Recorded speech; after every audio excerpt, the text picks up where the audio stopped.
lasts as long as the PSUV has to go to local elections that are supposed to take place later this year, well, then you have real possibilities of some infighting. U.S. Vice President Joe Biden says the White House is ready to use executive orders as well as legislation in order to tighten gun controls. That could bypass a divided Congress. He's meeting pro- and anti-government groups as part of his task force on gun violence. Patty Culhane reports. America has seen mass shootings, the frantic and often hopeless response, the makeshift memorials, the politicians promising change. That never happens. But as Vice President Joe Biden begins meetings on the issue of gun violence, he says this time it's different. Every once in a while there's something that awakens the conscience of the country. And that tragic event did it in a way like nothing I've seen in my career. After 20 children and 6 adults were killed in their Connecticut classroom, the gun control advocates who met at the White House Wednesday believe Americans are ready for some regulation. The only place where this is a heated partisan political debate is in the halls of Congress. It's not among the American people. You hear a lot of cultural noise out there that's represented by kind of the polarized extremes on either side of this supposed political debate. The sides are mobilizing. Those against any regulations are planning a protest 2 days before the next inauguration, asking gun owners to take to the streets, go to gun shows in a show of support. You cannot infringe upon people's right to bear arms in this country. But those for gun control, former Congresswoman Gabrielle Giffords, a victim of gun violence herself, and other family groups are launching an ad war of their own. Find the courage to stand up to the gun lobby. A fight for the American public. Even the president has said the side with the most vocal support will likely win the argument in Congress, which ultimately has to decide if anything actually changes this time. Patty Culhane, Al Jazeera, Washington. Jason Johnson is a political analyst. He joins me now from Atlanta in Georgia. Jason, what is Biden likely to recommend later this month? He's probably going to recommend a return to the assault weapons ban, banning the purchase of ammunition online, and closing the loophole, the gun show loophole, which allows people to buy weapons at gun shows without a thorough background check. He's probably not going to come up with anything new. It'll be a rehash of things that people have been bandying about for the last 2 years. And so this rehash, is it worth doing, or is he just paying lip service to those who would like to see fewer guns in American hands?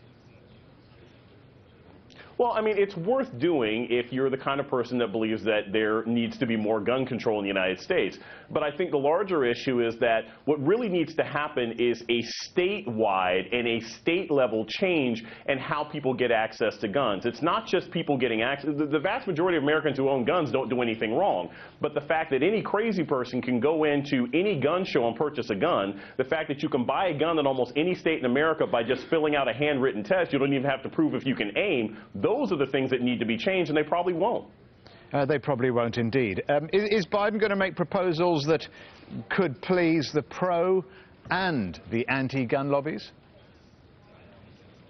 Oh, that's absolutely impossible, because the pro-gun lobbies, there is no negotiation for them. There are people in America who believe fundamentally that they have a right to own any kind of gun they want, any kind of ammunition they want, and any sort of policy that limits their access or ability to use these kinds of weapons, they're going to see it as an assault. So there is no middle ground on this. It's just a question of how far Barack Obama is willing to go to control guns. Okay, well, let's go with that then. So Barack Obama, he's got nothing to lose now, has he? He could start a crusade. He could actually do something, which would be remarkable, considering there was so little done in the last part of his presidency. He could actually win a battle here, or could he?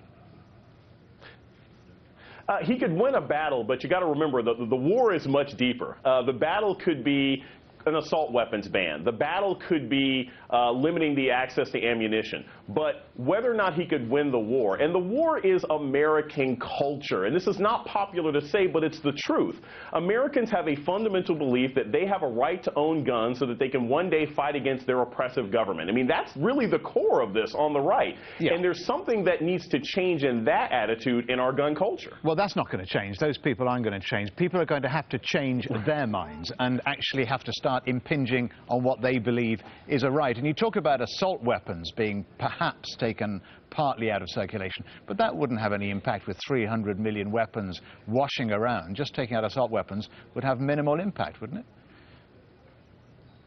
Right. That would have a minimal impact. And if you look at what happened in Newtown, Connecticut, the law actually worked there. There's nothing being proposed now which would have prevented this young man from doing what he did. His mother owned the guns legally. He stole them from his mom. The school actually had security measures. So again, it's sort of closing the barn doors after the cow has already left. I mean, we're in a situation now where Obama can make some changes, but they're not going to change the culture. That's a much longer and more difficult battle. Well, no doubt we'll hear more about this the next time there's a mass shooting. Jason, thanks so much. Yes, thank you. Talks have opened in Gabon's capital.